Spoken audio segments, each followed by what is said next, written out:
Hey, what's up guys? Just a fellow word nerd here wanting to bring you a comparison video today on a few different R.L. Allan Bibles that I have in the ESV translation.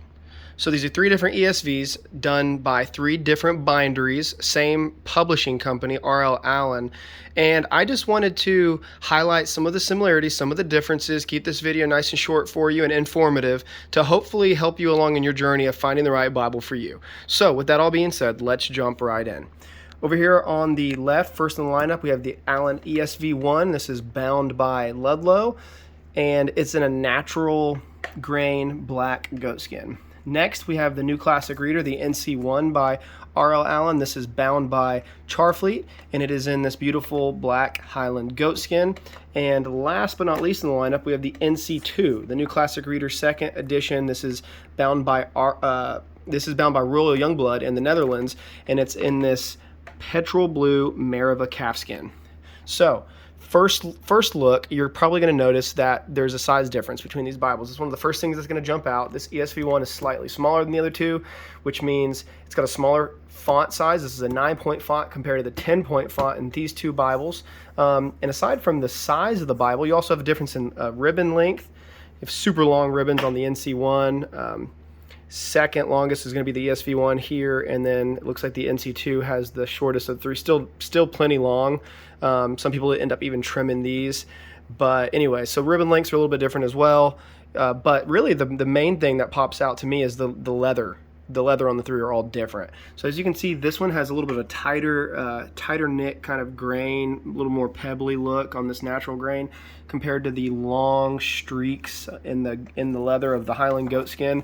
Kind of see a better example of that there on the back.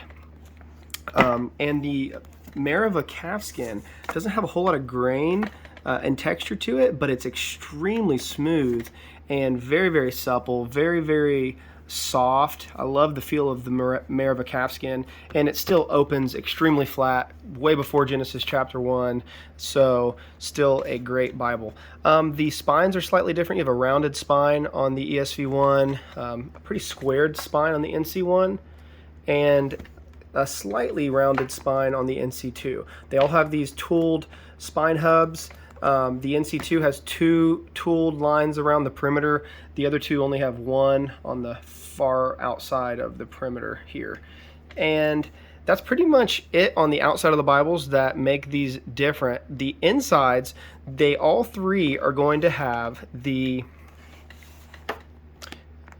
text block from the ESV Classic Reference Edition that Crossway has put out. So what you get is double columns, single column references down the middle, and you have footnotes down here at the bottom.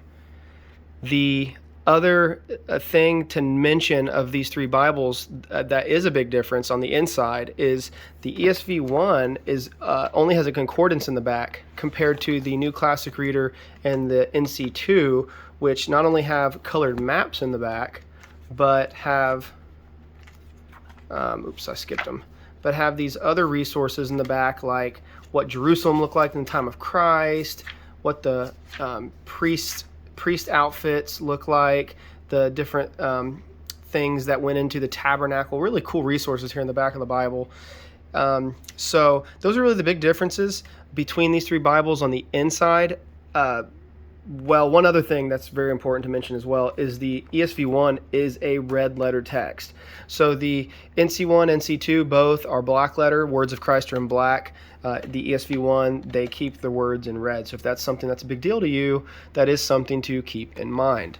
So that pretty much does it. Well, before I close these bad boys, I've got to nerd out for a second and talk about some corner work. So if you don't know anything about the world of premium Bibles, you're thinking, what is this guy talking about? But it is a thing, and once you see them, you can't unsee them. So these corners on these three Bibles, these are three different binderies, which I find to be pretty neat to look at their different kind of styles and techniques of how they do these hand-pleated corners.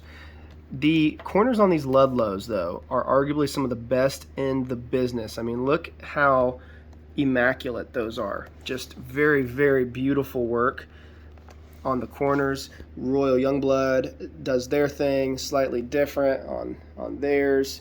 and same with Charfleet, also going to be slightly different on their corner work. They all have these beautiful interior gilt lines that go around the inside of the Bible. There's a gold one here on this black ESV NC1. There's a silver one for this NC2. This is actually a silver line edition. That's why it's got this blue under silver art gilt, gorgeous art gilt on that. And it's also a gold interior perimeter gilt line on the ESV1. So guys, that pretty much does it. Like I said, I wanted to keep this video short and just kind of highlight some of the things that I noticed that are different. I hope this has been helpful. I hope this has been informative. Blessings in Christ, and good luck finding the right Bible for you. I'll see you guys next time.